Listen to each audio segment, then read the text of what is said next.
Hey, hey, bonjour. Comment allez-vous jusqu'à présent dans cette super journée de Think Tank Day, notre première journée Think Tank au sein du programme de mentorat de la Max Team français. J'espère que ça se passe super bien avec vous. Vous avez déjà eu des présentations de la part de Daniel, de Rachel, de Solange. Maintenant, il y a moi. Et un petit peu plus tard, nous aurons John qui viendra en personne nous donner justement une partie de sa sagesse pour cette journée. Donc, j'espère que ça se passe super bien pour vous. Vous avez pris plein de notes, que vous avez eu plein de prises de conscience et récupéré des idées justement pour vous faire avancer dans votre business, dans votre projet personnel, professionnel. Je vais prendre en fait maintenant la partie justement leadership et mindset. Comme vous savez, effectivement, dans la lignée des certifications, dans la partie certification, je fais justement la méthode Maxwell de leadership. Et dans la partie mentorat, je vais rajouter, en fait, comme on fait aux États-Unis, une méthode Maxwell, ce qu'on appelle le mindset, l'état d'esprit. D'accord? Et donc, ces deux rôles qui, dans la John Maxwell Team anglophone, sont représentés par deux personnes. Donc, Mark Cole, c'est lui qui fait justement la méthode Maxwell de leadership. Mark Cole, que vous connaissez déjà, le CEO du groupe John Maxwell et le bras droit de John. Et nous avons aussi Paul Martinelli, donc le cofondateur de la John Maxwell Team avec John, et qui est aussi le cofondateur justement d'Empowered Living. Certains d'entre vous connaissent aussi, vous suivez justement le travail que nous faisons côté Empowered Living français. Et donc, Paul, en fait, il est responsable de cette méthode Maxwell d'entrepreneuriat ou de mindset, donc différentes façons de l'appeler.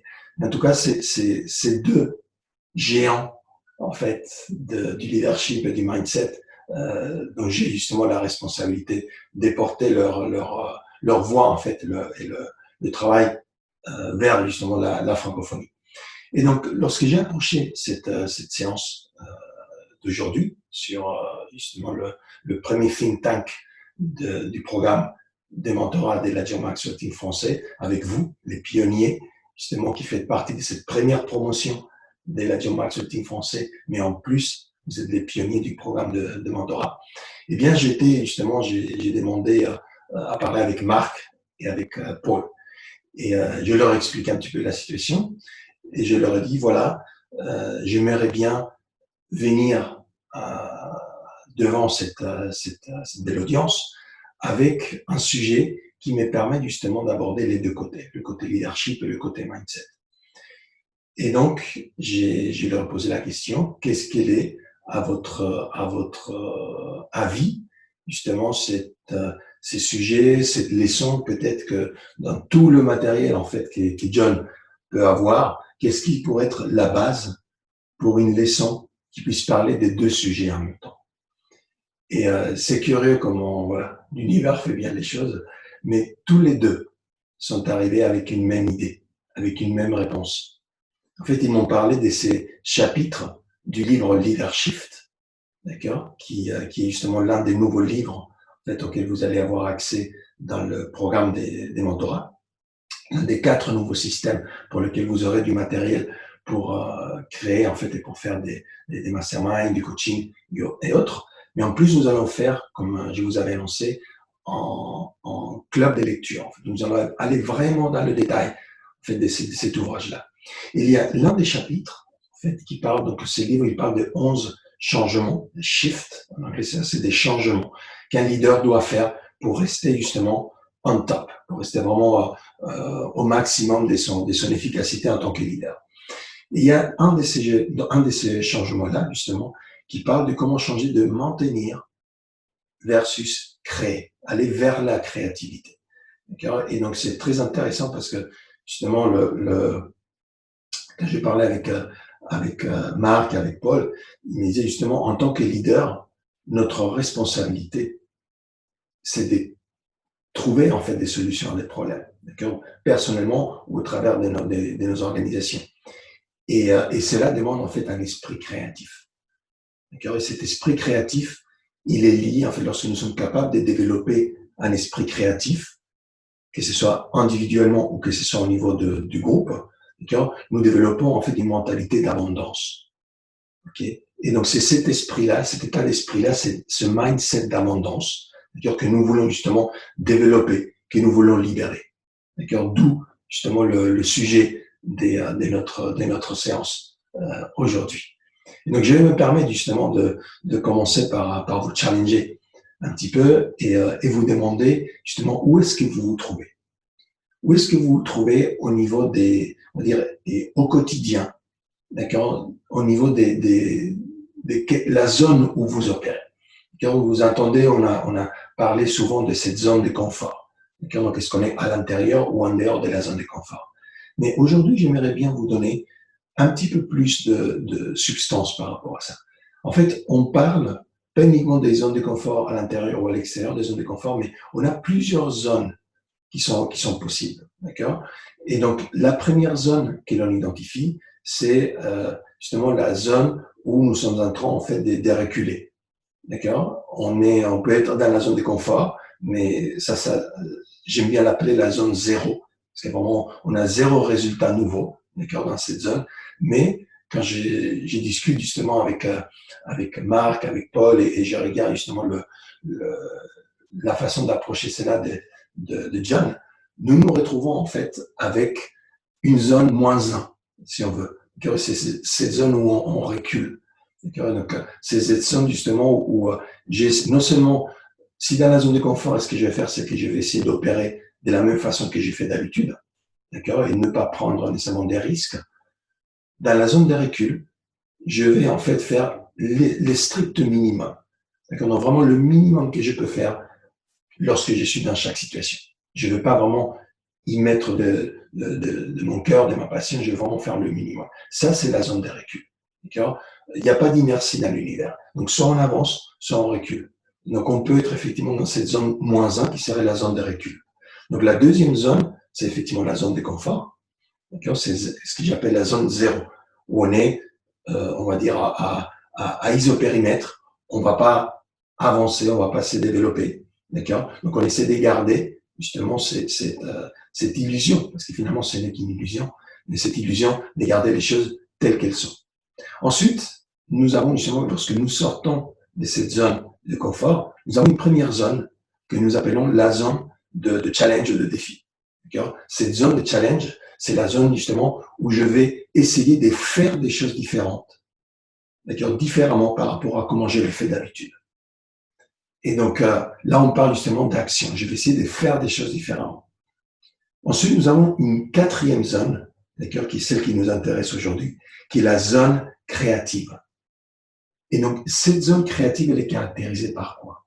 Eh bien, cette zone créative, elle est caractérisée par le fait que je vais essayer de penser, d'accord, pas uniquement de faire, mais je vais essayer de penser différemment à comment je le fais d'habitude. Et pourquoi cette nuance est importante? Eh bien, cette nuance est importante parce que vous savez très bien, surtout si vous avez suivi justement notre travail avec Empowered Leading, vous savez que nos actions, c'est ça qui génère nos résultats. Donc, c'est bien effectivement d'être dans la zone des challenges pour vouloir changer les actions. Mais ces actions, elles viennent avant justement de penser. C'est mes pensées en fait qui vont générer en fait des émotions, qui vont générer des actions, qui vont générer des résultats. C'est ça, en fait, la chaîne. D'accord? Et donc, et ce qui est intéressant, justement, c'est que à la place d'essayer d'échanger les actions, d'accord? Parfois, on peut se sentir bloqué parce qu'on dit, mais même si j'essaye très, très fort de faire les choses différemment, j'y arrive pas, ou j'arrive pas à obtenir des résultats différents. Qu'est-ce qui se passe? Eh bien, c'est parce que nous restons justement dans ce domaine de l'action. Alors que ce dont nous avons besoin, c'est de remonter en fait à la source. D'accord? Ces résultats qui ne sont pas ceux que nous voulons, d'accord, ou ces actions qui ne donnent pas les fruits que nous voulons, c'est nous qui des symptômes de quelque chose. Et c'est des symptômes de quelque chose qui se passe en fait à l'intérieur de nous, qui se passe justement au niveau de notre esprit conscient, de notre esprit sous-conscient, surtout de notre esprit sous-conscient. Et donc c'est là que nous allons aller aujourd'hui. Et donc, cette leçon, en fait, elle va être divisée en deux parties. D'accord? Une première partie qui va nous parler justement de cette, John les appelle des blocages mentaux. D'accord? Mais ça, on pourrait très bien dire, c'est des croyances limitantes. D'accord? Donc, c'est cette croyance limitante ou ces blocages mentaux que nous avons au niveau individuel et que nous devons pouvoir justement aller au-delà de cela pour pouvoir développer en fait déjà chez nous cette possibilité de rentrer dans cette zone des créativités, dans cette zone créative. D'accord? Et dans la deuxième partie de la leçon, ce que nous allons traiter, c'est le fait de comment pouvons-nous implémenter justement cette créativité, d'accord, dans un groupe, en tant que leader, dans un groupe, dans une entreprise, dans une communauté, dans une équipe, d'accord, comment développer une culture de créativité. D'accord, donc nous allons avoir 7 croyances limitantes ou 7 blocages mentaux qui agissent au niveau individuel. Et par la suite, dans le développement de la culture, nous allons avoir 8 points qui vont nous permettre de développer cette culture orientée créativité et orientée abondance, d'accord, plutôt qu'une culture justement qui ne nous permet d'aller dans cette direction-là. Et donc, lorsque nous parlons justement des blocages mentaux, le premier en fait que nous retrouvons justement, c'est que nous nous disons, je dois trouver la bonne réponse ou la réponse correcte. D'accord? Nous avons une tendance à croire qu'il y a en fait une réponse correcte à une situation donnée. Et donc, nous nous mettons justement dans cette perspective ou dans cette limitation, dans cet environnement, dans ces cadres où si nous ne pensons pas que nous avons exploré toutes les possibilités et que vraiment cette réponse, c'est la seule réponse qui peut nous permettre d'avancer, eh bien, comme vous pouvez bien comprendre, ça va nous faire rester en fait dans le doute, dans l'incertitude, et très difficilement, ça va nous aider à faire avancer les choses, d'accord, à prendre des décisions et à aller de l'avant. Et donc, c'est ça qui est intéressant justement, c'est de dire, ok, si je peux comprendre que finalement, il n'y a pas qu'une seule solution valable pour une situation, mais il y en a une multitude des possibles solutions qui vont en fait dépendre des circonstances, du passé de la personne, de l'histoire de la personne. D'accord? Une même problématique ne va pas pouvoir se résoudre de la même façon, d'accord, si elle se produit en fait à 2 instants différents de la vie d'une personne ou à 2 instants différents de la vie d'un groupe, d'une équipe, etc. C'est pour ça que très souvent, nous disons en fait, ça me fait sourire quand j'arrive en fait surtout dans le monde de l'entreprise, quand j'étais effectivement pendant la vingtaine d'années où j'ai fait ma carrière dans l'entreprise privée. Et donc j'ai arrivé justement nouveau dans un environnement, que ce soit en tant que leader ou en tant que membre de l'équipe. Et on est arrivé à un moment où effectivement il y avait toujours besoin de résoudre des problèmes. Et nous avions des leaders qui justement aimaient bien ce côté de dire voilà, proposez vos idées. Et ce qui m'est arrivé souvent, c'est justement être force de proposition d'idées, mais de recevoir un feedback tout de suite du leader qui disait non mais ça on a déjà essayé. Parfois c'était le leader, parfois c'était d'autres personnes dans l'équipe. Et donc le leader il regardait et il laissait justement faire un peu la dynamique. Mais donc c'était cette notion de dire voilà ça on a déjà essayé et ça n'a pas marché. D'accord, mais ce qui est intéressant c'est que justement ça on a peut-être essayé, mais à un moment donné dans certaines circonstances avec certaines personnes. D'accord? Mais on n'a pas essayé maintenant. Peut-être que cette idée qui n'a pas fonctionné dans le passé, elle peut fonctionner maintenant. Et qu'on n'a pas l'une des réponses, c'est peut-être justement cette idée-là. D'accord? Donc ça, c'est d'un côté. D'un autre côté, justement, le fait d'avoir en fait une destination qui est justement la résolution du problème, le fait d'atteindre un objectif, le fait d'avoir cette vision que nous voulons accomplir. D'accord, nous demande en fait de faire schéma. Et comme nous disons souvent, surtout dans le travail qu'on fait dans Empower Living, nous ne connaissons pas le schéma des A à Z. D'accord, il n'est pas possible en fait de connaître tout le schéma, tout le plan des A à Z, pas à pas, de là où je suis aujourd'hui jusqu'à mon point d'arrivée. D'accord, entre autres choses parce que même si je prenais le temps de définir un plan détaillé des A à Z, ce qui va se passer, c'est qu'en fait, en cours de route, certainement les circonstances vont varier, vont changer. Et donc, nous allons nous retrouver avec le besoin justement de laisser de côté ce plan que nous avions fait et de voir refaire un autre. D'accord? Et donc, cela implique le fait que finalement, je n'ai pas besoin de connaître en fait une solution complète de A à Z et la solution qui va me donner le schéma, comme si j'étais en fait dans un passe-temps, justement dans un labyrinthe où je devais trouver une seule solution pour aller vers la sortie. D'accord?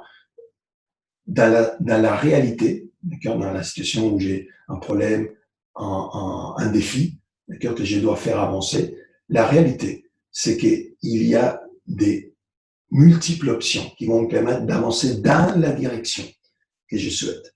D'accord? C'est ça qui est important, c'est d'avancer dans la direction. Et donc ça peut me permettre de dire, OK, je ne connais pas peut-être tout le plan des A à Z, mais si je suis capable de dire cette option-là, est-ce qu'elle me rapproche ou est-ce qu'elle m'éloigne de mon objectif, de mon but? Et donc, si elle me rapproche, je suis capable, en fait, justement, de filtrer les options que j'ai par rapport à ces paramètres-là. Et donc, finalement, mon objectif ou ma vision, d'accord, devient, en fait, le filtre au travers lequel je vais pouvoir prendre mes décisions. De façon aussi simple que de dire, est-ce qu'effectivement, cette option que nous regardons là, est-ce qu'elle me rapproche ou est-ce qu'elle m'éloigne de notre but, de notre vision? D'accord? Donc ça, c'est le premier blocage mental. Ne pas se dire, il y a une seule solution, je dois trouver la bonne solution. Et donc, ce que je vais vous demander de faire, là, pendant justement ce travail avec les 7 blocages mentaux, c'est après avoir vu chacun de ces croyances limitantes, c'est de vous dire, OK, est-ce que cette croyance, d'accord, est-ce que je l'ai aujourd'hui? Est-ce que je réalise, je me rends compte que finalement, quand Ézéchiel mentionne ça, c'est quelque chose qu'effectivement, c'est une réflexion que j'ai lorsque je me retrouve devant une situation, devant un problème. Donc, est-ce que j'ai aujourd'hui cette croyance limitante? Ou alors, est-ce que cette croyance limitante, ça ne résonne pas, ça ne me dit rien du tout? D'accord? Dans quel cas, effectivement, je ne l'ai pas ou je ne l'ai jamais eu a priori. D'accord? Ou alors, est-ce qu'il s'agit d'une croyance limitante que je sais que j'ai eue par le passé, mais parce que j'ai fait un travail sur moi, j'ai grandi, j'ai fait évoluer mon niveau de conscience, d'accord? Je sais qu'aujourd'hui, je ne l'ai plus, et en fait, je l'ai remplacé par une autre croyance. Et donc, ce qui serait intéressant, c'est aussi savoir, voilà, si vous arrivez à identifier quelle est cette nouvelle croyance qui vous sert justement à évoluer, d'accord, à la place de cette croyance limitante qui, comme nous savons, c'est des croyances qui ne nous servent pas aujourd'hui. C'est des croyances qui peut-être à un moment donné, elles nous ont servi, d'accord? Elles restent dans notre programmation sous-consciente, mais elles sont devenues obsolètes.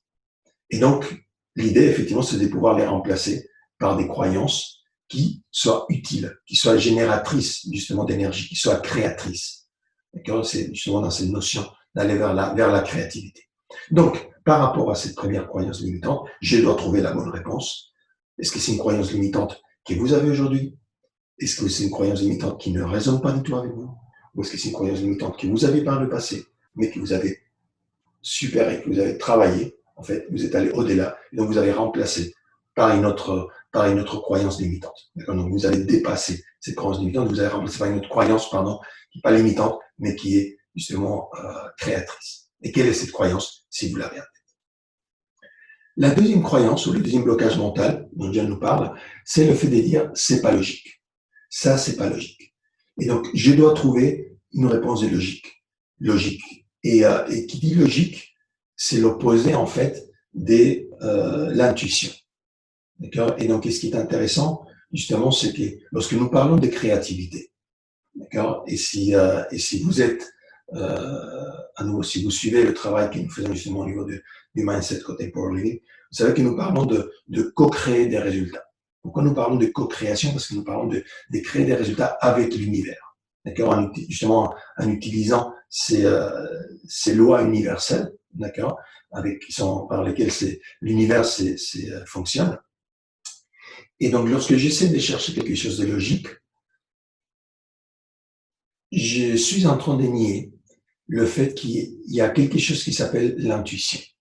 D'accord? Et donc, cette intuition, c'est quoi? Cette intuition, en fait, c'est l'une des facultés intellectuelles que les humains nous avons. D'accord? Nous naissons avec 5 sens physiques et avec 6 faculté intellectuelle. Donc, l'intuition, c'est l'une d'elles. L'imagination, c'en est une autre, qui sont fondamentales, d'accord, dans ce processus d'éco-création. Et donc, Albert Einstein nous disait justement que l'imagination est plus importante que la connaissance. Il nous disait la connaissance est limitée, mais l'imagination entoure le monde. Avec l'imagination, nous pouvons faire des choses que nous ne pouvons pas faire avec la logique. D'accord ? Et de la même façon, avec l'intuition, nous pouvons nous connecter justement avec des nouvelles idées qui vont nous permettre, d'accord, de donner suite en fait à ces, et de développer ce côté créatif, de trouver des nouvelles solutions. D'accord ? Mais nous devons justement être en mesure de libérer et de nous connecter avec cette intuition, qui est à l'opposé de la logique. Et ce qui est intéressant, c'est que pour ceux d'entre vous qui êtes dans le domaine de la vente ou qui êtes coach ou formateur et qui devez vendre en fait vos services, parce que vous devez les vendre, et que ça ne va pas arriver tout seul. Okay, donc, si vous êtes dans la Job Marketing pour développer un business, une activité en tant que coach, par exemple, vous allez devoir vendre vos services. C'est pour ça que vous comptez avec l'aide de Daniel, c'est sur la méthode Maxwell des ventes. C'est pour ça que vous allez pouvoir compter avec mon aide, justement, dans la méthode Maxwell en fait, d'entrepreneuriat et de mindset, d'accord, à partir de maintenant, parce que vous êtes dans le programme des mentorats, d'accord. Et donc, vous avez besoin justement de vendre ces services. Et ce qui est intéressant, c'est que l'acte d'achat, c'est que la personne va faire de l'autre côté. D'accord, lorsque vous allez proposer quelque chose, eh bien, ce n'est pas une décision logique. Ce n'est jamais une décision logique. Et ça, c'est voilà pour ceux qui sont de personnalité C, d'accord. Ça vous demande en fait un petit peu de réflexion parce que vous allez dire non, mais moi je suis toujours logique, je trouve toujours les raisons pour lesquelles je fais mes achats, je fais des comparaisons, des tableaux et je peux choisir le meilleur produit, etc., etc. Oui, c'est sûr, on peut utiliser la logique. Mais ce qui est intéressant, c'est que lorsque vous prenez vraiment la décision, lorsque vous faites l'acte d'achat, pas lorsque vous le préparez, pas lorsque vous le justifiez ou que vous l'exprimez. Au moment où l'on fait l'acte d'achat, c'est un acte émotionnel. Lorsque nous allons dire oui ou dire oui à une option, c'est parce que cette option, elle nous prend en tripes, d'accord? Et elle déclenche des émotions. C'est parce que souvent, nous allons nous voir réaliser des choses, d'accord, avec ce produit, avec ce service, que nous ne voyons pas en restant là où nous sommes aujourd'hui, ou que nous ne voyons pas avec d'autres options, des services ou des produits. Et c'est là, en fait, que vous allez devoir être capable, d'accord, en tant que fournisseur de services, de mettre la personne dans la capacité, en fait, de se voir dans le futur en train de bénéficier justement de vos services. Elle fera cet acte d'achat en se basant sur les émotions. Même si après, derrière, elle va trouver toutes les raisons logiques qui vont lui permettre de justifier en fait pourquoi elle est partie avec vous. Donc, par rapport à cette justement croyance limitante, de dire je dois toujours agir de façon logique, d'accord, ou je dois trouver l'option logique. Est-ce que c'est une croyance limitante que vous avez? Est-ce que c'est une croyance limitante qui ne vous parle pas du tout? Est-ce que c'est une croyance limitante que vous aviez, mais que vous avez remplacée par une croyance créatrice? Si nous passons à la croyance limitante numéro 3, au blocage mental numéro 3, c'est cette idée qui nous dit il faut que je suive les règles. Il faut que je suive absolument les règles. Et c'est très intéressant. Parce que quand on parle, on voit les grands inventeurs, les grands innovateurs de l'histoire, Steve Jobs, Thomas Edison, ils avaient tous, en fait, cette presque philosophie contre les règles. Et quand Thomas Edison disait, ici, dans mon atelier, nous n'avons pas des règles parce que nous sommes en train d'essayer d'accomplir des choses. Et donc, pour lui, justement, l'idée, c'était comment on pouvait casser un maximum des règles qui nous permettraient justement d'avancer. D'accord? Donc, il faut que je suive les règles. Ça, c'est notre croyance limitante. Donc, est-ce que par rapport à cette croyance limitante, est-ce que c'est une croyance limitante que vous avez aujourd'hui, qui ne vous parle pas du tout, et que vous êtes un casseur de règles né, d'accord? Ou alors, est-ce que c'est une croyance limitante que vous aviez avant, mais que vous avez appris justement à aller au-delà, à dépasser, et donc vous l'avez remplacée par une nouvelle croyance. Et donc, quelle est cette croyance? D'accord? La croyance numéro 4, ou blocage mental numéro 4, c'est il faut que j'évite en fait l'ambiguïté. Il faut éviter l'ambiguïté. Et c'est très intéressant parce que vouloir éviter l'ambiguïté, c'est vouloir éviter la vie, finalement. Car la vie, elle n'est pas prédéterminée, la vie, elle est pleine d'incertitudes et nous sommes bien positionnés pour le voir actuellement, d'accord, avec cette fameuse crise en fait de la Covid-19, où on voit que même pour c'est parti en fait des plans que nous avions auparavant, nous avons dû tout laisser de côté et nous sommes rentrés dans une période où il y a effectivement une certaine incertitude en fonction là où chaque personne est, et donc nous devons gérer ça. C'est très intéressant parce que lorsque j'étais justement chez Microsoft notamment pendant 10 ans, il y avait une pratique lorsque nous devions embaucher quelqu'un et nous allions créer la description du poste, d'accord. Évidemment, il y avait tout le côté description de la société, pourquoi venir travailler avec nous. Ensuite, les descriptions techniques du poste, quelles étaient les fonctions que la personne allait avoir, les besoins en fait en termes des compétences techniques.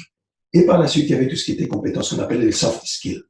C'est des compétences plutôt intellectuelles ou d'accord, qui sont pas vraiment mesurables, on va dire mathématiquement, d'accord. Et donc l'une de ces compétences qu'on demandait à chaque fois, c'était la capacité justement de gérer l'ambiguïté, de gérer l'incertitude. Pourquoi? Parce qu'en fait, on savait chez Microsoft que notre environnement des technologies, c'était un environnement, une industrie qui changeait souvent, qui changeait très rapidement.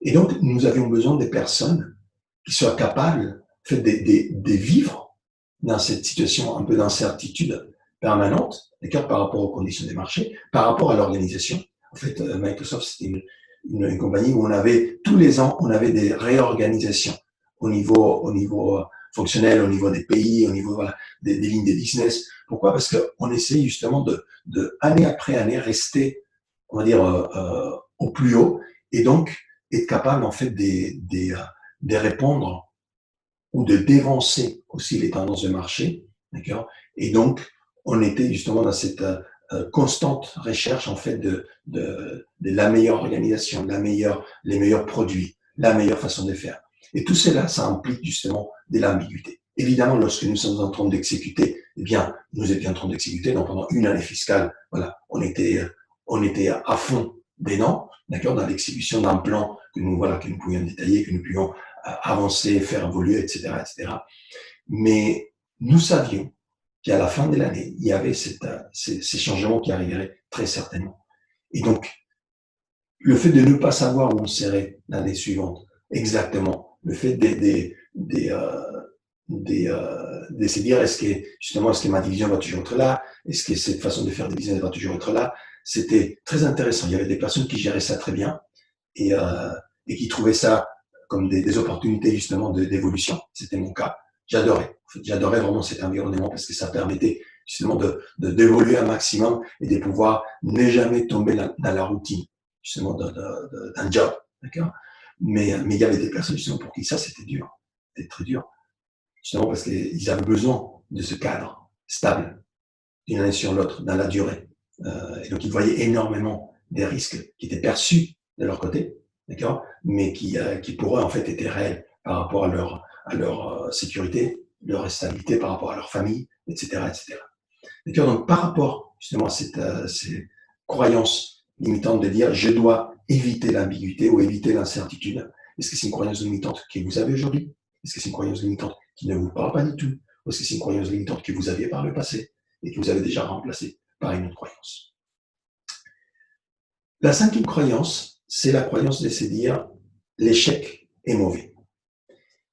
Et pourquoi c'est une croyance limitante, le fait de se dire que l'échec est mauvais? Eh bien, parce que justement, l'échec, c'est, comme John nous dit, en fait, c'est le compagnon constant du succès. D'accord? Il n'y a pas moyen d'avancer, de réussir, si nous ne sommes pas justement capables de dire, OK, je vais forcément ne pas réussir des choses. D'ailleurs, je vous dirais, si vous n'êtes pas dans une situation où vous avez des échecs en permanence, c'est que vous n'êtes pas en train d'essayer des choses qui sont assez grandes ou à la taille, en fait, de votre potentiel.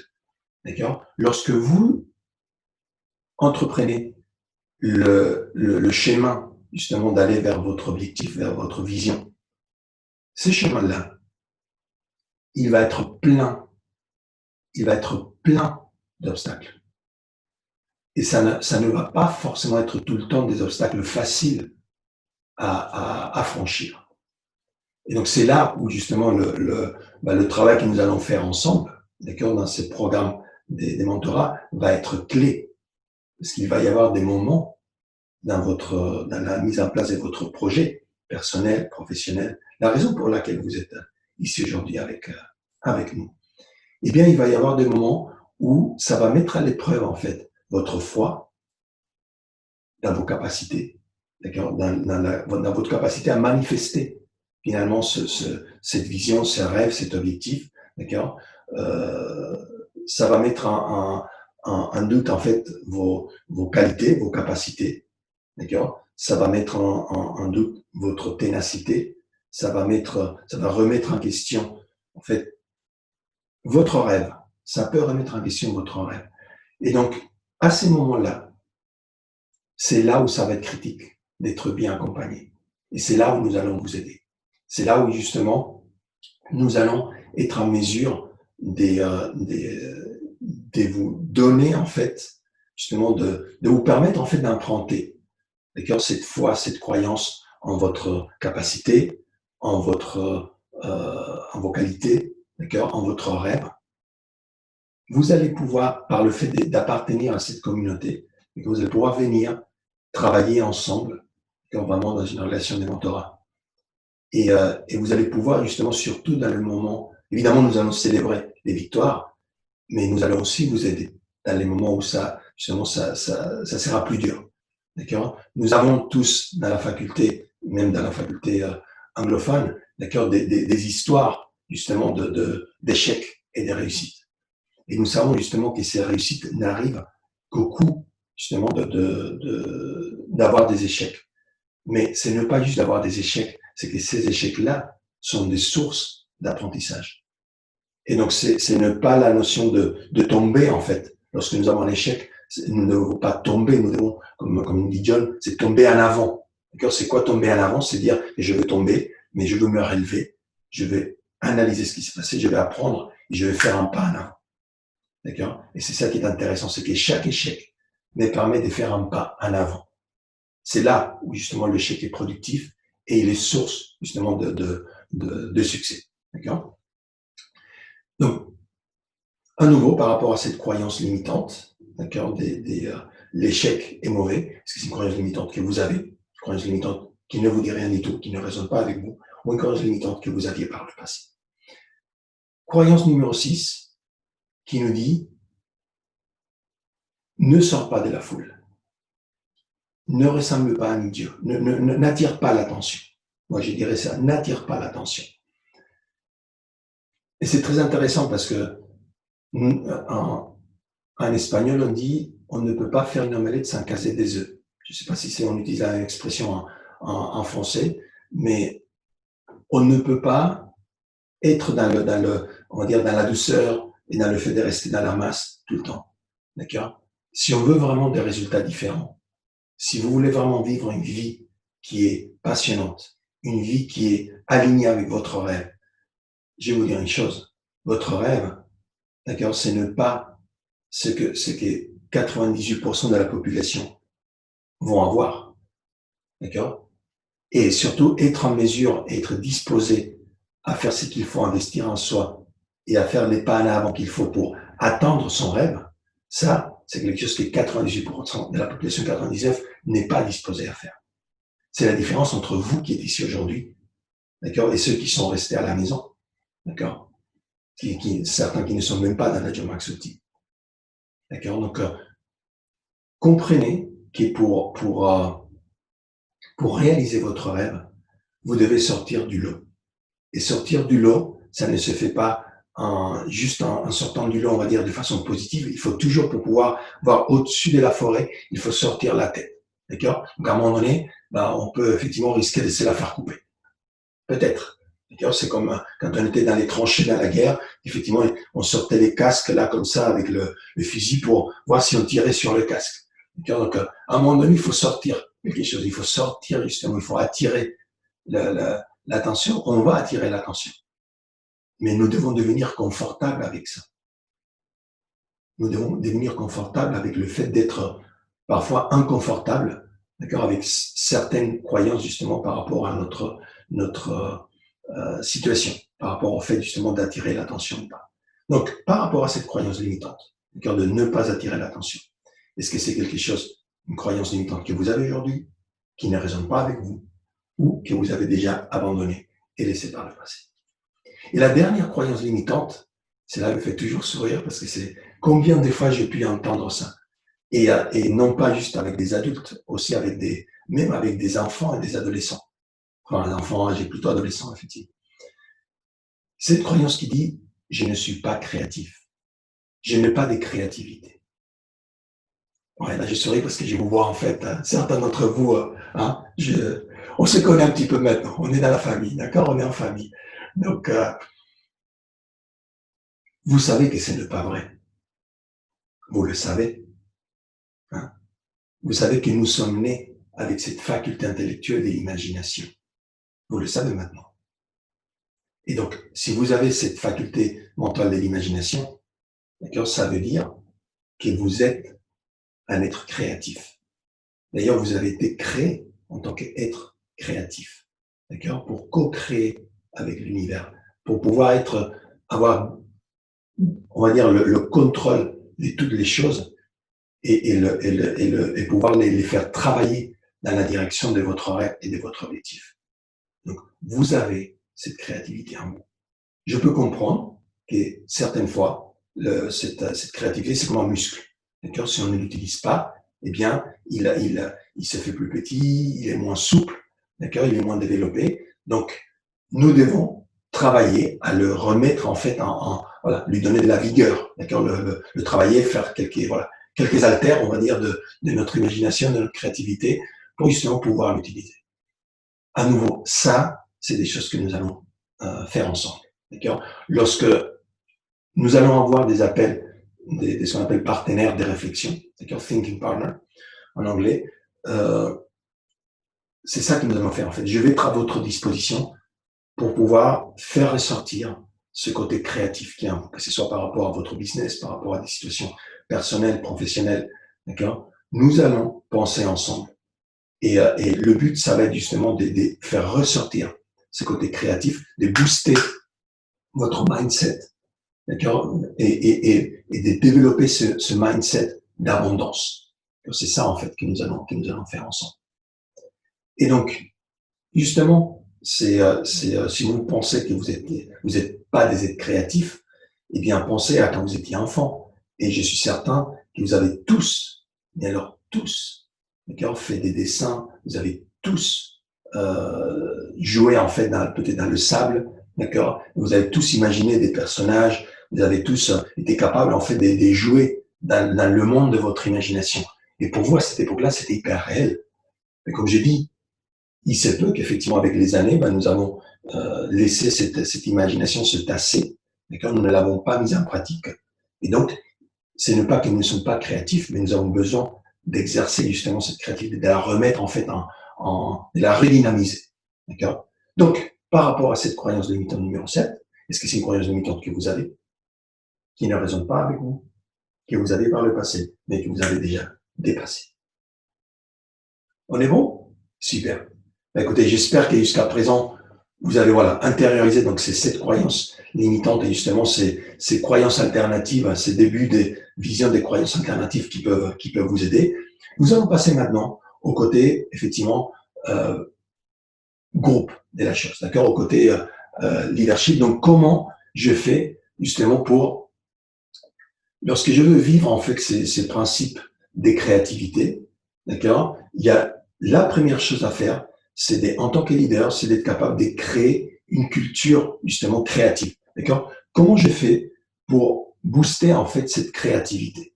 Et John il nous donne en fait 8 possibilités, 8 pas en fait, qu'il faut justement prendre en compte lorsque nous voulons développer cette culture dans notre entreprise, dans notre équipe, dans notre euh, groupe en général, d'accord.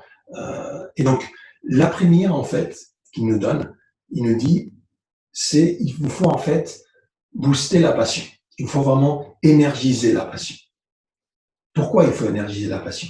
Eh bien, parce que, justement, le fait des créatifs, d'accord, nous demande en fait du temps, nous demande de la ténacité, nous demande de tester des options, d'accord, d'essayer encore et encore des échecs, comme on disait tout à l'heure.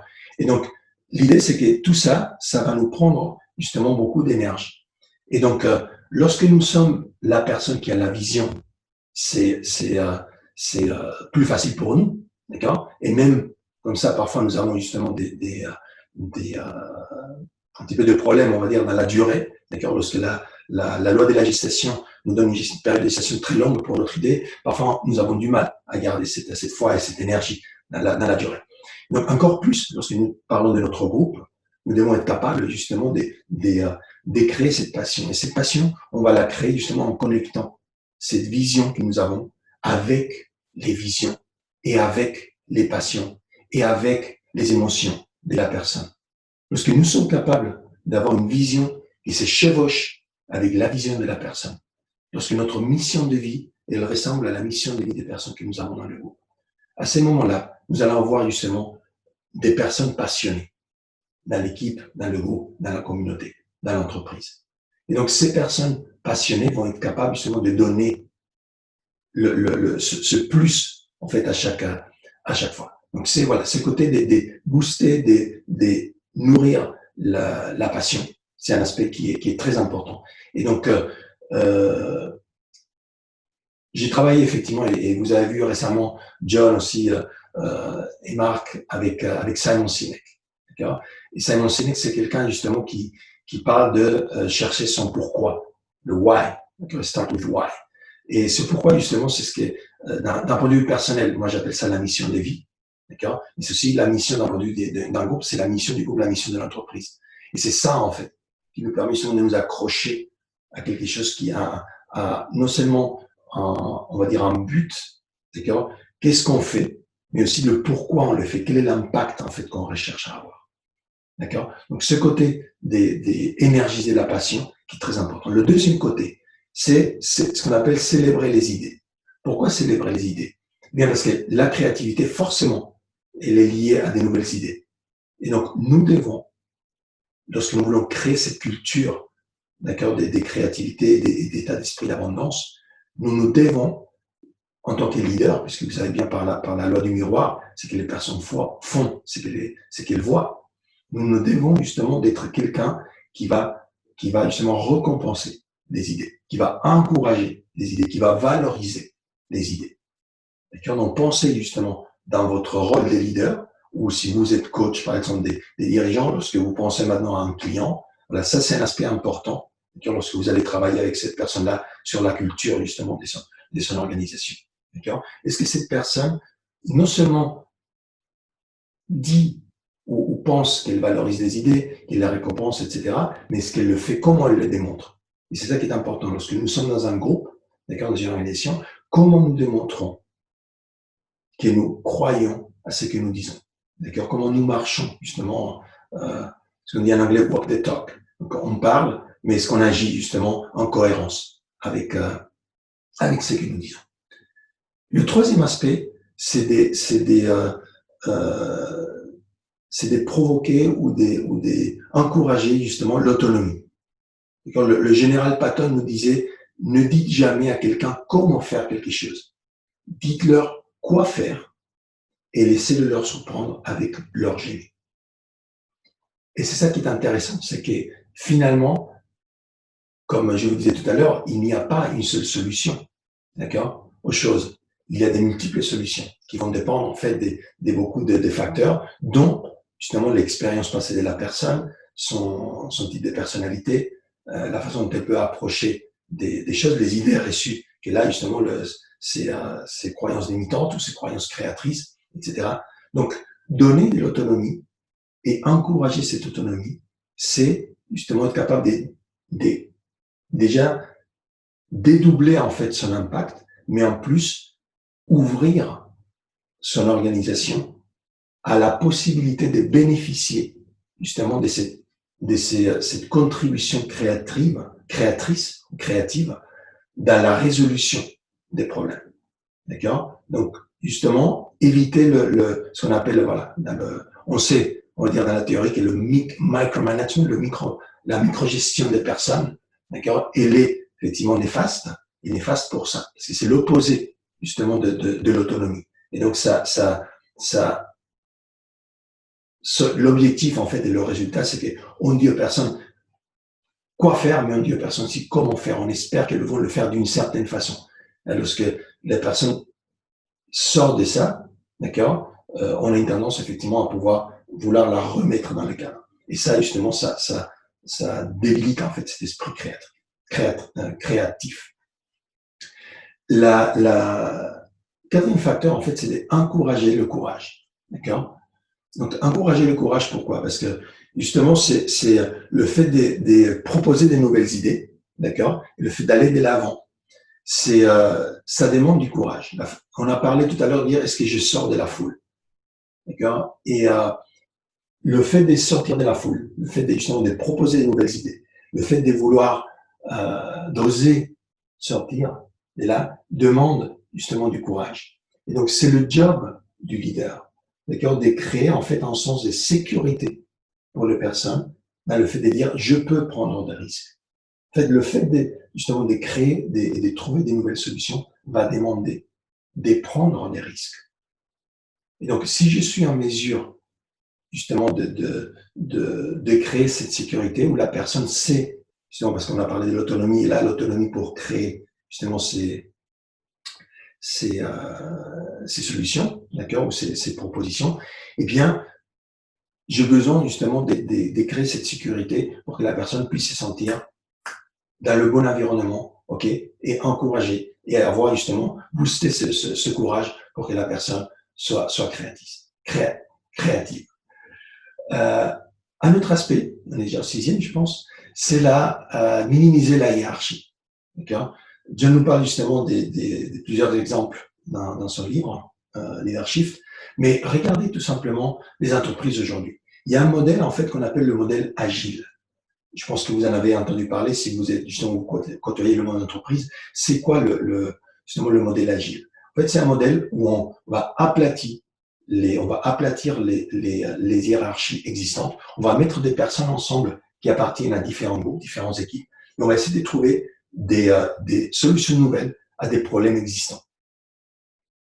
Et donc, c'est ça, si je résume, en fait, de façon, voilà, et on applique certaines méthodologies de travail, justement, pour booster la créativité, d'accord, pour encourager la créativité.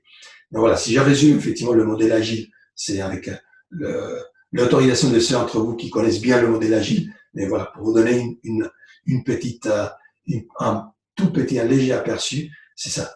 Et donc, c'est intéressant, il y avait justement un général qui s'appelait Stanley McChrystal, qui disait, toute tâche complexe a besoin d'être approchée ou est mieux approchée lorsque nous aplatissons la hiérarchie. En fait, ça donne à tout le monde l'impression d'être dans le cercle rapproché.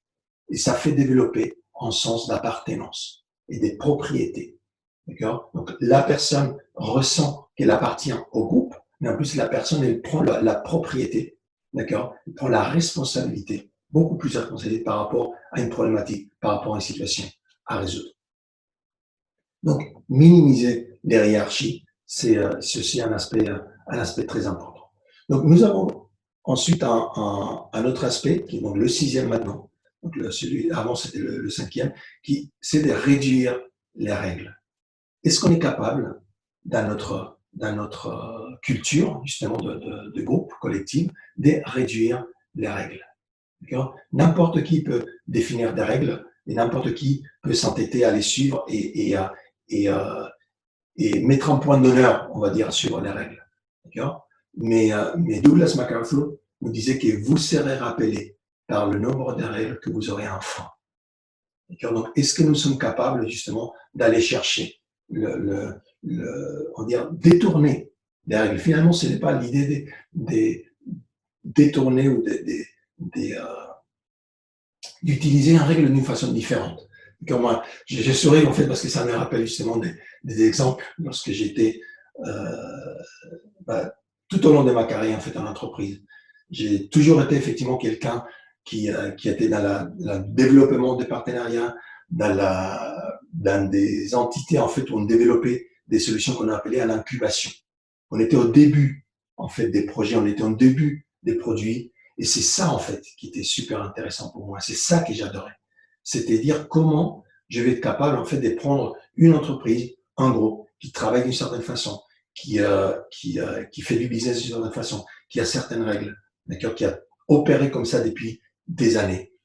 Et on va les aider à justement trouver une solution, trouver une nouvelle façon d'opérer, créer un nouveau business.